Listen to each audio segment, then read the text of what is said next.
ازيكم يا شباب، عاملين ايه؟ يا رب تكونوا بخير وبأحسن حال. النهاردة ان شاء الله هنتكلم مع بعض في موضوع يعتبر من اهم الموضوعات اللي بتحافظ على نقاطك في الفانتزي. ودايما بتخليك انك ما بتخسرش النقاط، بتطلع نهاية الموسم يعني انت من افضل الناس او اعلى الناس اللي عندها نقاط طول الموسم.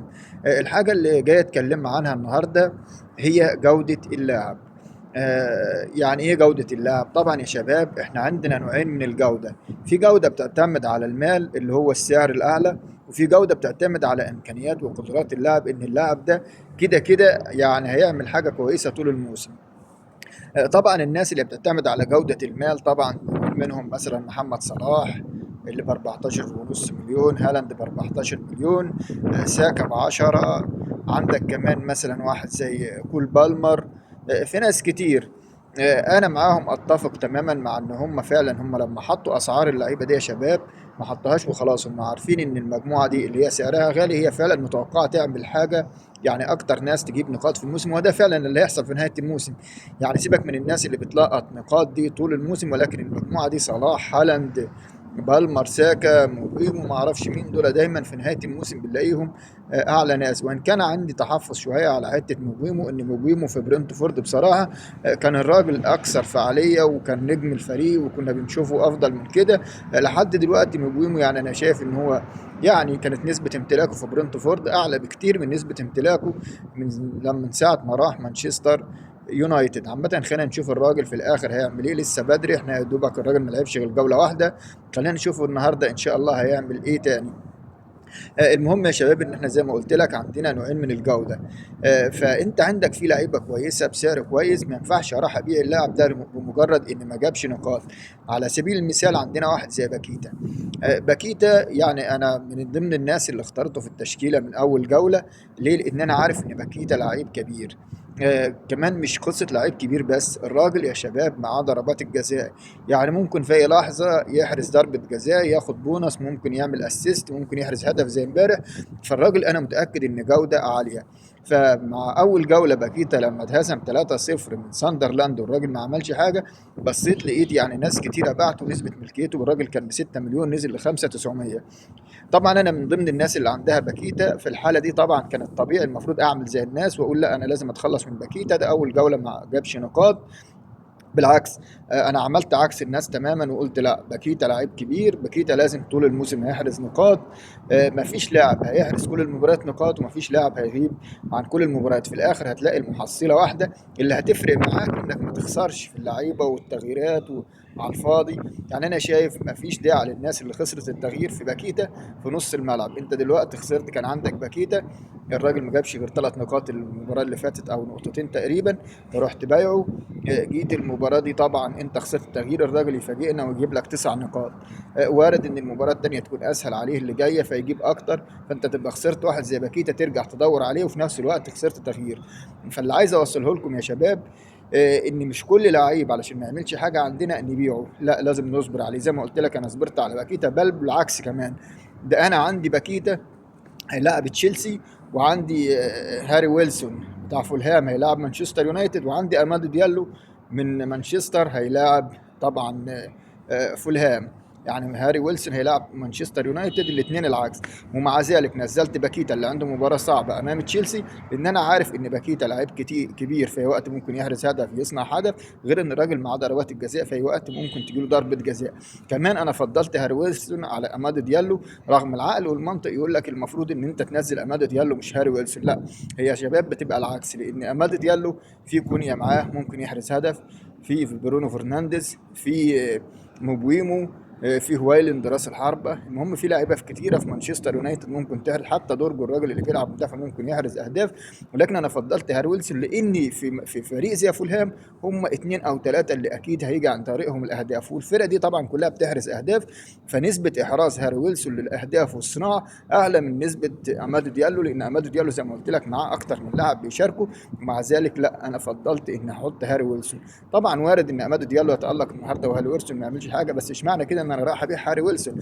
لا، طالما انا متاكد ان اللاعب ده يا شباب، معنى الكلام طالما انت متاكد ان اللاعب ده هيعمل حاجه طول الموسم، يبقى لازم تخليه معاك وما تخسرش التغيير فيه.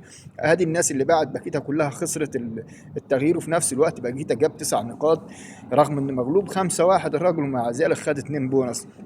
كان ممكن الحظ يخدمه انه يصنع هدف تاني يحرز هدف، كان الراجل ممكن يطلع لك ب 15 16 نقطه مستريح. فزي ما بقول لكم ما ينفعش نبيع اللعيبه لمجرد ان هي ما بتعملش حاجه. في الاخر يا شباب هتلاقي المحصله واحده. محصله واحده ازاي؟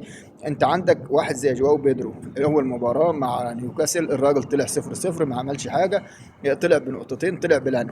طبعا في ناس كتير جدا جدا جدا قالت لك ايه، جواو بيدرو ده سيبك منه، بيع جواو بيدرو.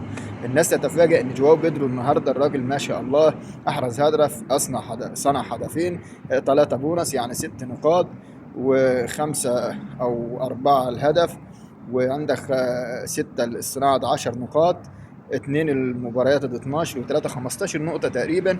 يعني الراجل ما شاء الله الجولة اللي فاتت ما عملش حاجة، الجولة دي كريس وود شفناه المرة اللي فاتت كسر الدنيا، وارد الجولة دي ما يعملش حاجة. هالاند أحرز هدفين، ممكن الجولة دي ما يعملش حاجة.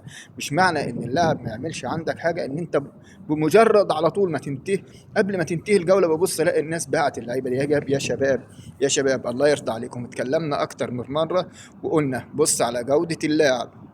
طالما انت عندك لاعب في خط الوسط او الدفاع او الهجوم انت متاكد ان جودته كويسه وان الراجل ده هيعمل حاجه طول الموسم، فما ينفعش ان انت تتخلص منه لمجرد انه ما عملش حاجه. لو بدأ يكرر الموضوع ده مثلا 3 4 جولات انا معاك في الحلقه دي نتخلص منه عشان الفريق بتاعه مش كويس. لكن يا شباب الله يخليكم ركزوا على اللعيبه. يعني زي ما قلت لك قبل كده واكتر من 100 مره، لو عندك حد من وسط الملعب زي برنان جونسون خليه عندك. برنان جونسون هو نفسه محمد قدوس، هو نفسه باكيتا، هو نفسه هاري ويلسون، هو نفسه امادو ديالو، هو نفسه كونيا، هو نفسه كمان مبويمو، نفس الشيء مارتينيلي، عمر مرموش، اللعيبه فيرتز، جاكبو، اي لعيبه، اللعيبه اللي انا بقول لك عليها دي كلها يا شباب كلها نفس المستوى. نفس المستوى، يعني مش كل المباريات هيحرز وفي كل المباريات هيطلع بالانكي. في الاخر هتلاقي المحصله واحده، ان هم كلهم الفرق بينهم ده نقطتين وده نقطه، الترتيب في الاخر هيبقى واحد. القصه عشان انت تستفيد منهم ان انت تخلي اللاعب معاك، عشان زي الراجل ما بيطلع بلانك زي ما بتخسر فيه في البلانك لما بيطلع معاك تكسب من وراه لما بيحرز هدف. لان زي ما قلت لك احنا ما نعرفش مين اللي هيتالق، مين اللي هيحرز اهداف في المباريات. انت المباراه بالنسبه لك يعني شيء مجهول. ممكن مثلا زي مباراه النهارده مثلا خليك في ساكا هيلاعب النهارده فريق زي مثلا ليدز يونايتد، وارد ان ساكا يحرز هدف ويصنع هدف ويكسر الدنيا، وارد ان مش ساكا هو اللي يعمل كل حاجه، وارد ممكن المدافعين هم اللي يحرزوا الاهداف، وارد لاعب نص ملعب، وارد راس الحربه. فمعنى كده ان انا مش كل لعيب ما يعملش حاجه في جوله ان انا راح ابيعه، او كل لعيب يتالق. يعني ما ينفعش الناس دلوقتي تجري ورا جواو بيدرو. انا معاك تجري ورا جواو بيدرو في حاله واحده بس، لو انت هتستبدله مثلا بواحد زي بوين طبعا ادينا شايفينه مباراتين ما بيعملش حاجه، واحد زي في الخروج. لو في الحاله دي هتروح تجيب واحد زي مثلا زي ما قلت لك لاعب زي جواو بيدرو انا معاك. لكن ما ينفعش تروح تبيع هالاند عشان تجيب جواو بيدرو، او تروح تبيع واتكنز عشان تجيب جواو بيدرو، ولا تروح تبيع كريس وود عشان تجيب جواو بيدرو، ولا ايكيتيك ولا جيوجروس دول، ولا ماتيتا طلع بلانك اول مباراه، وارد النهارده يحرز اهداف. فاللي عايز اوصله لكم يا شباب اني ما تستخدمش تغييرات كتير وما تعملش سوالب كتير. مشي بالناس اللي عندك، خلي بالك كله في الاخر هيطلع محصله واحده. مجموع النقاط في نهايه الموسم ما بيبقاش فارق كتير. بيفرق كتير انك بتخسر تغييرات، بيفرق كتير انك تخسر في بيع اللعيب اكتر من مره فبتخسر في الفلوس ما تعرفش تجيب لعيبه كويسه. بيفرق معاك كتير في السوالب اللي انت بتعملها طول الموسم. لكن طول ما انت بتعملش سوالب وماشي اللعيبه اللي معاك ومختار مجموعه كويسه من بدايه الموسم فما فيش مشاكل. انت ليك التغيير ده استخدمه صح. تستخدمه صح ازاي؟ يعني انا واحد من الناس كان عندي اول مباراه امام بيرلي بدات باثنين من مدافعين توتنهام اللي هو طبعا بيدرو بورو، وكان معاه فان دي فين. طبعا خلاص خلصت المباراه السهله، طبعا بعد كده عندهم مباريات الى حد ما صعبه، ما ينفعش العب باثنين مدافعين من توتنهام، فاضطريت اتخلص من جواو بيدرو، قصدي من بيدرو بورو، على اساس اجيب مين اشتري مكانه واحد فرده من دفاع الارسنال. ليه؟ لان الارسنال عنده مباراه سهله امام ليدز يونايتد، وارد ان هي تطلع فيها كلين شيت. كمان لازم كده كده يكون عندك فرده من دفاع الارسنال طول الفتره اللي جايه يعتبر اقوى دفاع. ففي الحاله دي مسموح لك يعني تعمل التغيير في صالح فرقتك. يعني انا اشوف اسهل مباراه كلاعب مثلا مدافع عايز استبدله كحارس مرمى، مش لازم كمان كل التغييرات كل جوله، لا انت ممكن تاخر تغييراتك جولتين ثلاثه مثلا اربعه على اساس لو عايز تعمل زي فري هيت صغير. فانا يعني اللي انا عايز اوصله لك ان التغيير يكون في اضيق الحدود. في لعيب مثلا، يعني مثلا انا عندي بابا ديوف، الحاج قصدي مالك ضيوف اللي هو بتاع طبعا ويست هام، كلنا شفنا ويست هام اتهزمت 3-0 اول جوله، امبارح 5. الراجل انا الحمد لله كده كده كنت مقعده على الدكه، ولكن انا الراجل ادي تاني مباراه بيشيل 8 اهداف. ففي الحاله دي انا رحت بايع مالك ضيوف على طول قبل ما يرخص، لانه بالحاله دي على دفاع ويست هام خلاص احنا ما ينفعش نحط حد من ويست هام كده. ماشي انا معاك لان انت شايف ان في دفاع بينهار، ما ينفعش ان انت تحط فرده من عندك لانه كده كده الدفاع بيشيل كتير مش هتستفيد منه، وفي نفس الوقت هيتباع فسعره هيقل. انا معاك في انك تبيع اللاعب ده، لكن لعيبه هتحرز نقاط ما ينفعش تبيعها، خليها معاك زي فيرتز. فيرتز ما عملش حاجه اول جوله، ممكن نشوف فيرتز المباراه الجايه رغم صعوبه المباراه، هو الراجل اللي بيصنع هدف او بيحرز هدف. فعلشان كده احنا ما نعرفش مين هيحرز الاهداف، مين هيتالق مين مش هيتالق، ولكن هي في الاخر بتطلع بالتساوي. يعني مش محمد صلاح هيجيب 1000 نقطه وجاكبو فيرتس كل واحد هيجيب 10 نقاط، في الاخر هتلاقي صلاح مثلا جايب مثلا 250 نقطه 260، ممكن فيرتس مثلا جايب 200 190.